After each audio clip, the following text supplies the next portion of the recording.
নমস্কাৰ বন্ধু বান্ধৱীসকল, স্বাগতম জনাইছোঁ আপোনালোকক মোৰ চেনেল জীৱন সূত্ৰলৈ।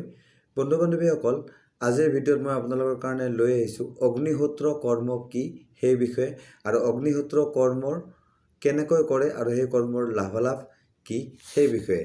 ঠিক আছে, তো বন্ধু বান্ধৱীসকল, দেৰি নকৰোঁ, মই ভিডিঅ'টো আৰম্ভ কৰি দিওঁ। তাৰ আগতে সচৰাচৰ কৰাৰ নিচিনাকৈ অনুৰোধ, চেনেলটো প্লিজ ছাবস্ক্ৰাইব কৰি ল'ব আৰু ভিডিঅ' লাইক আৰু শ্বেয়াৰ কৰিবলৈ নাপাহৰিব যদি ভিডিঅ'টো আপোনাৰ চাই ভাল লাগে। তো বন্ধুসকল, আৰম্ভ কৰিছোঁ। হিন্দু সনাতন ধৰ্মৰ পঞ্চকৰ্মৰ ভিতৰত প্ৰথম কৰ্ম হ'ল অগ্নিহোত্ৰ কৰ্ম। হিন্দু ধৰ্মত 5 ধৰণৰ যজ্ঞৰ কথা কোৱা হৈছে। তাৰ ভিতৰত যিটো প্ৰথম যজ্ঞ, দেৱযজ্ঞ, সেই যজ্ঞটো অগ্নিহোত্ৰ কৰ্মৰ ভিতৰত পৰে। অগ্নিহোত্ৰ কৰ্ম কৰিলে দেৱ ঋণ পৰিশোধ হয়। কোনো দেৱতাৰ যদি আপোনাৰ ওপৰত কিবা ঋণ আছে, সেই ঋণ পৰিশোধ হয়, বা সেই ঋণ পৰিশোধ কৰাৰ কাৰণে অগ্নিহোত্ৰ কৰ্ম কৰা হয়। আৰু অগ্নিহোত্ৰ কৰ্ম কৰিলে কি হয়, আপোনাৰ ঘৰত অন্ন আৰু ধন সদায় সুবৃদ্ধি হৈ থাকে, অৰ্থাৎ কোনোদিন ইয়াৰ অভাৱ আপোনালোকৰ ঘৰত নহয়। অগ্নিহোত্ৰ কৰ্ম হিন্দু ধৰ্ম অনুসৰি অগ্নিহোত্ৰ কৰ্ম হ'ল 2 প্ৰকাৰৰ। প্ৰথমটো কৰ্ম অগ্নিহোত্ৰ কৰ্ম হ'ল যিবিলাক যেতিয়া আমি ঘৰত কিবা অনুষ্ঠান পূজা পাৰ্বণ আদি কৰিলে, হোম যজ্ঞ আদি যেতিয়া অনুষ্ঠিত কৰোঁ, তেতিয়া আমি দেৱতাসকলৰ কাৰণে অগ্নিত যি আহুতি দিওঁ, সেই আহুতি হ'ল প্ৰথম প্ৰকাৰৰ অগ্নিহোত্ৰ কৰ্ম। সেই আহুতিত আমি প্ৰথমতে অগ্নিদেৱৰ আহুতি দিওঁ, আৰু তাৰপিছত পৰ্যায়ক্ৰমে বাকী দেৱতাসকলৰো আহুতি আমি যজ্ঞত প্ৰদান কৰোঁ। সেই বস্তুটোকে অগ্নিহোত্ৰ কৰ্ম বুলি কয়। আৰু এইটো হ'ল আপোনাৰ প্ৰথম প্ৰকাৰৰ অগ্নিহোত্ৰ কৰ্ম, যিটো আমি কিবা অনুষ্ঠান নতুবা আমি যদি কিবা পূজা পাতল কৰোঁ তেতিয়া আমি কৰোঁ।